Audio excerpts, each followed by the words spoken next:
Viral di medsos modus baru pencurian berkedok memberikan dana bantuan sosial. Viral di media sosial, video seorang ibu yang diduga mengambil perhiasan milik warga yang ada di Pekalongan. Dalam video tersebut, terlihat seorang ibu yang terburu-buru mengendarai kendaraan motor metiknya. Diketahui kejadian tersebut terjadi pada Selasa 29 Maret 2022 siang. Korban atas kejadian itu bernama Nahdiro.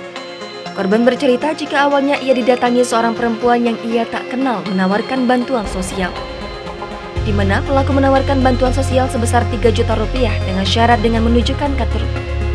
Kemudian saat ingin mengambil KTP, korban ditanya apakah korban memiliki gelang dan kalung. Pelaku juga berkata jika korban tidak memiliki gelang dan kalung, maka dana bansos tidak bisa cair.